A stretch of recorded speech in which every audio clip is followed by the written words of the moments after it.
Ça s'appelle Pourquoi tu pleures.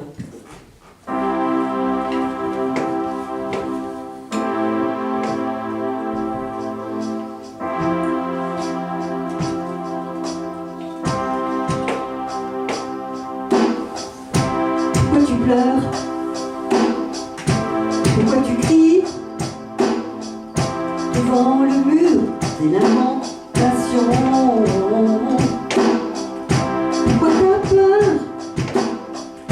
Pourquoi tu gémis? Lève-toi et prends ton bâton. Avec son bâton, Moïse a ouvert la mer.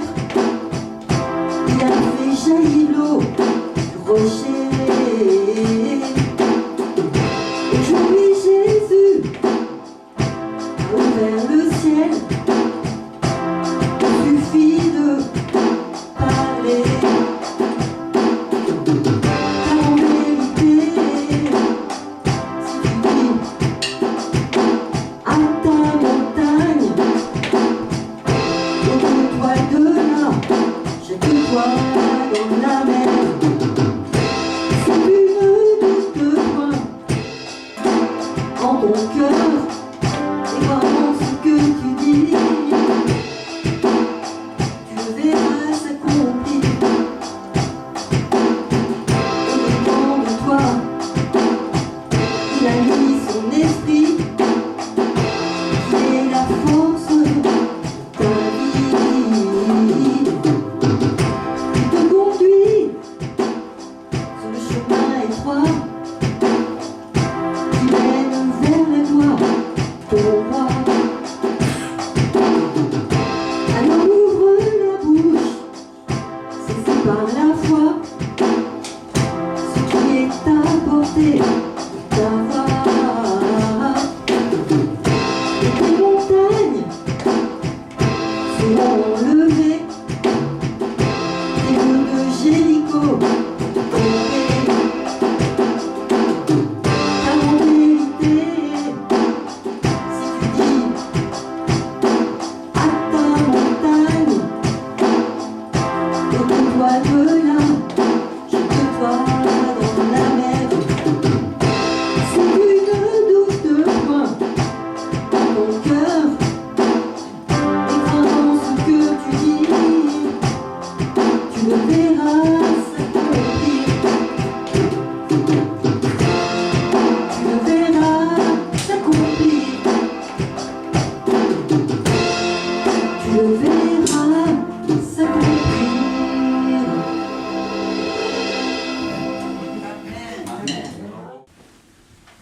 Que le nom du Seigneur soit béni.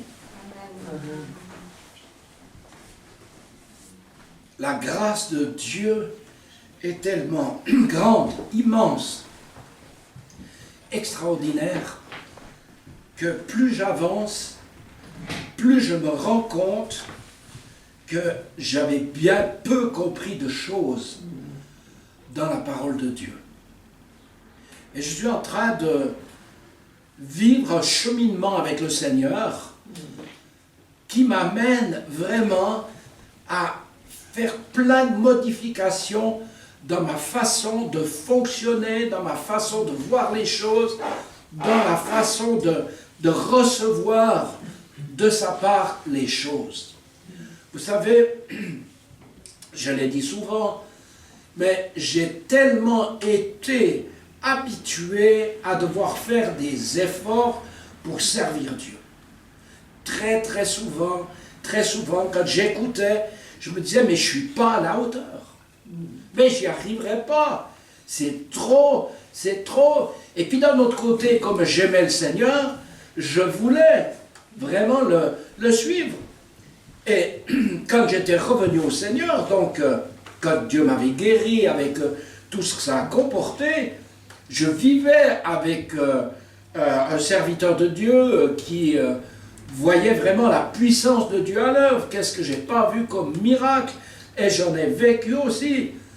Vous savez qu'à 30 ans, j'ai dit à Dieu, Seigneur, laisse-moi vivre au moins jusqu'à 33 ans, comme c'est à 33 ans qu'il est mort. Ben, j'avais tellement l'impression de ne pas faire assez pour lui. Je me sentais toujours décalé par rapport à ce qui me semblait que je devais pouvoir vivre et en réalité ce que je vivais. Et il y avait un mot que, quand je l'écoutais, je me disais, mais t'es pas à la hauteur. Quel est ce mot? C'est le mot consécration. Être consacré. Je trouvais que j'étais jamais assez consacré à Dieu. Que j'étais, je dis bien j'étais, moi, Jean-Pierre, vous voyez, la manière dont je réfléchissais. Et l'autre jour, j'écoute un message, et d'un coup, le Seigneur me dit, mais cherche en hébreu les différentes définitions que ce mot veut dire. Alors je prends mon téléphone, je vais dans les Strong, et je regarde le mot consécration. Et je découvre quelque chose qui a, je dirais, qui a été une explosion en moi. Vraiment une explosion. Et quand je lis cela, ce qui est marqué, je me dis, mais Seigneur, c'est extraordinaire. Une des définitions de la consécration, vous savez ce que c'est? C'est enchâsser une pierre précieuse dans un chaton. Vous savez, le chaton, moi j'ai pas de bague, ma femme en a pas beaucoup, elle en a une, mais ça ne se voit pas. Hein, voilà une. Vous savez, il y a des griffes qui tiennent le diamant, par exemple, ou une pierre précieuse. Ça s'appelle le chaton. C'est cette partie supérieure qui fait qu'on voit ce qu'on veut montrer en réalité. Parce que vous regardez souvent les dames, suivant la lumière qu'il y a, vous les voyez des fois jouer avec, parce qu'elles aiment voir les reflets, parce que c'est beau. Et ce mot consécration, ça veut dire quoi? Ça veut dire enchâsser une pierre précieuse. Et quand je vois ça, je dis, mais Seigneur, c'est toi la pierre précieuse. Et je t'accueille. C'est vrai, ce qu'on regarde, c'est quoi? C'est la pierre précieuse. On regarde pas tellement la bague. Bon, je sais qu'il y a des fois des bagues qui sont avec sertis, avec d'autres diamants et tout ça. Mais en général, il y a toujours quelque chose au-dessus qui est là. Et ce qu'on veut faire voir, c'est le beau diamant, ou bien la belle pierre précieuse qui est mise en évidence. Et le Seigneur me parle, il me dit, mais tu sais, hein, j'ai écrit ton nom dans le creux de ma main. Je te tiens dans le creux de ma main.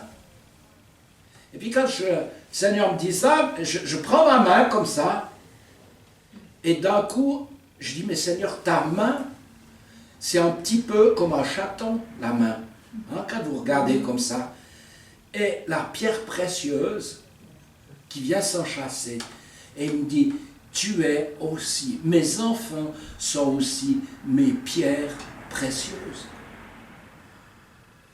Ça m'a secoué, je vous promets. Et ce mot consécration a pris une toute autre dimension pour moi. C'est quelque chose qui est devenu, je dirais, attirant au possible. Avant, ça m'abaissait, je ne me sentais pas à la hauteur, rien du tout. Et là, moi, dans votre cœur, vous avez accueilli le roi des rois, le Seigneur des seigneurs, notre Seigneur, qui est ce diamant absolument extraordinaire. Mais vous êtes aussi dans son cœur. Vous êtes dans son cœur. Et pourquoi je vous dis ça? Parce que, j'ai juste vous citer un verset, deux versets dans les Lévitiques. Vous savez, dans les Lévitiques, il nous est parlé de quelque chose de très intéressant, au chapitre 7, et à partir du verset 37, on voit ce qui se faisait dans l'Ancien Testament, les différents sacrifices qui se faisaient. Je vous lis, telle est la loi de l'Holocauste, l'offrande du sacrifice d'expiation, le premier, du sacrifice de culpabilité, de la consécration et du sacrifice d'action de grâce. L'Éternel l'a prescrit à Moïse sur la montagne Sinaï le jour où il ordonna aux enfants d'Israël de présenter leurs offrandes à l'Éternel dans le désert du Sinaï. Et là, il y a un sacrifice de la consécration. Il y a 5 sacrifices. Et ces 5 sacrifices nous démontrent, nous parlent de l'œuvre complète que Jésus a accomplie. C'est lui qui a été ce sacrifice. Pour que vous soyez et je sois pardonnés, le sacrifice d'expiation, sacrifice de culpabilité. Et ça, c'est pas simple au jour d'aujourd'hui, suivant les messages, suivant ce qu'on écoute, d'être libéré vraiment de la culpabilité. Il y a tellement de fois où des messages veulent me culpabiliser. Et je dis non, Seigneur. J'ai pas de culpabilité. C'est toi qui as été le sacrifice. C'est toi qui as accompli ces choses-là. Et je suis libre de toute culpabilité. Mais vous savez, c'était un travail, et ça continue encore, de longue haleine, d'être débarrassé de toute culpabilité. Le sacrifice de consécration, ce diamant précieux, c'est lui qui a été consacré à votre place et à la mienne. C'est pas ma consécration. C'est sa consécration dont il m'en a fait bénéficier. Et comment je peux accomplir son œuvre? Parce que je crois qu'il a été ce sacrifice de consécration totale, parfait, et qui m'en fait profiter alors que je ne mérite rien. C'est une grâce extraordinaire. Et le sacrifice d'action de grâce. Vous savez, c'est de dire merci, c'est de remercier. Et Jésus, ce sacrifice d'action de grâce, quand il dit « tout est accompli », c'est qu'il fait monter vers son Père une reconnaissance, une grâce extraordinaire pour tous ceux qui allaient croire en lui et qui allaient être sauvés parce que sa puissance allait être manifestée et que par la foi, nous allions hériter de toutes ces bénédictions. Je ne peux acheter aucune bénédiction. Je ne peux pas la payer avec mon obéissance ou quoi que ce soit. Et j'insiste là-dessus parce que vous allez comprendre, ça va faire peut-être un peu drôle ce que je vais lire maintenant, qui ne semble pas avoir un rapport direct, mais c'est dans Jean chapitre 17 et c'est notre Seigneur qui parle et il dit « Ce n'est pas pour eux seulement que je prie, mais encore pour ceux qui croiront en moi par leur parole, afin que tous soient un comme toi, Père, tu es en moi, et comme je suis en toi, afin qu'eux aussi soient un en nous, pour que le monde croie que tu m'as envoyé. Je leur ai donné la gloire que tu m'as donnée, afin qu'ils soient un, comme nous sommes un, moi en eux et toi en moi, afin qu'ils soient parfaitement un, et que le monde connaisse que tu m'as envoyé, et que tu les as aimés comme tu m'as aimé. On pourrait le mettre au présent. Tu m'aimes comme tu m'as envoyé, j'ai dit, et que tu les aimes, et que je t'aime, te dit le Seigneur. Et Jésus va dire, comme tu m'as aimé, Père, comme notre Père nous a aimés. Et je trouve que c'est extraordinaire. Pourquoi j'ai pris ce texte? C'est parce que j'aimerais continuer de vous seriner tout le temps les mêmes choses, mais sur qu'est-ce que je parle de ce que je suis. Est-ce que je parle de ce que je suis dans la chair, ou est-ce que je parle dans ce que je suis dans l'esprit? Alors moi j'ai souvent dit, Seigneur, je suis là avec toi et tout ça, mais il y a une clé dans ce texte. C'est laquelle? Ben, c'est versets 20 et 21. ce n'est pas pour eux seulement que je prie, mais encore pour ceux qui croiront en moi, par quoi? Par leur parole. Par leur parole. Parce que nous allons déclarer. Comment Dieu sait que je crois en lui? C'est que je parle ce que je suis en Christ. C'est que je parle que j'ai la consécration de Jésus. Je parle que j'ai la justice de Jésus, puisqu'il nous a fait ce don. Je parle parce que Jésus a tout accompli et je peux le remercier. Pourquoi? Parce qu'il a tout accompli et il m'a tout donné ce dont j'ai besoin. Je n'ai plus besoin de lui le demander. J'ai à le croire et à le recevoir. Croiront en moi par leur parole. Alors, ça fait des changements dans notre tête, en tout cas dans la mienne. Je ne sais pas si vous en avez besoin, mais en tout cas dans la mienne. Mais si je peux dire à Dieu, Père, je te rends grâce, parce que je suis vraiment consacré. Ça me choque, moi. Peut-être pas vous, mais moi, ça me choque. Mais j'oublie pas de dire en Christ. En Christ. C'est comme j'ai reçu le don, vous avez reçu le don de la justice, hein, Romains 5, 17. Quand vous avez reçu ce don, c'est sa justice qui vous a été impartie, qui vous a été donnée. Et j'ai à le parler. Comment Dieu va voir que je crois en lui parce que je vais le parler. Et ça va changer dans ma tête ma manière de penser. Et on change notre façon de vivre, ça transforme nos pensées quand on commence à partir de la victoire de Christ. Et pas la victoire à remporter.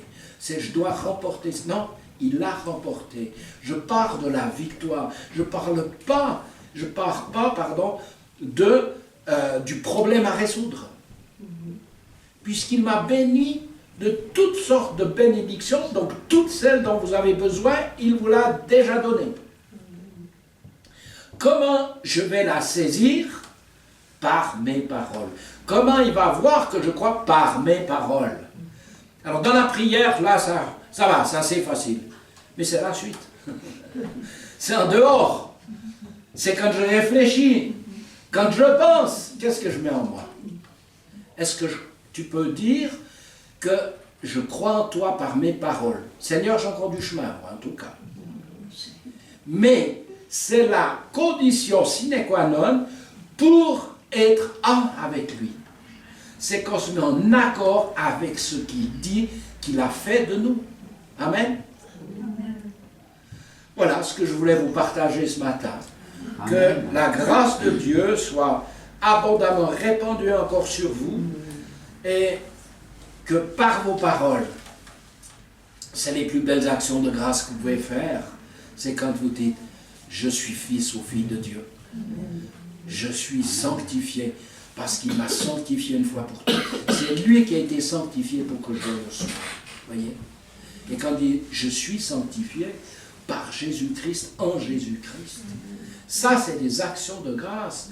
Parce qu'il dit, voilà, mon fils croit en ce que j'ai fait, ou ma fille croit en ce que j'ai fait, et je suis en accord, je suis en lui, et moi je suis en lui, et lui est en moi. La preuve, c'est que je le déclare. Parce que la foi se parle toujours. Amen. Amen. Eh bien, Seigneur notre Dieu, nous voulons te louer. Nous voulons bénir ton nom, glorifier ton nom. Dieu, un Dieu vraiment qui nous a fait, mais le cadeau le plus incroyable, Seigneur. Je n'ai pas les mots vraiment pour dire vraiment ce cadeau de toi, Père, de toi, Fils, et de toi, cher Saint-Esprit. Oh, merci, merci. Et je sais que ta grâce est pour chacun et chacune d'entre nous. Je sais que ce que tu as acquis, c'est pour tous la même chose. Et Seigneur, on ne peut que te rendre gloire, parce que tout vient de toi, et tout veut retourner à toi par la louange, l'action de grâce, la reconnaissance. Et Seigneur, je sais aussi que ta parole nous dit que tu veilles sur chacun d'entre nous. Et cette semaine, je proclame que tu veilles sur notre santé, sur nos affaires, sur nos familles, sur notre conjoint, sur les promesses que nous avons reçues, que nous avons crues, qui sont une réalité pour nous et que nous allons voir s'accomplir déjà cette semaine et d'autres après encore. Eh bien Seigneur, je te bénis. Soyez sous la grâce et la protection de votre Seigneur. Il marche avec vous, il ouvre la route devant vous et personne ne peut fermer les portes qu'il vous a ouvertes. Amen. Amen. Amen.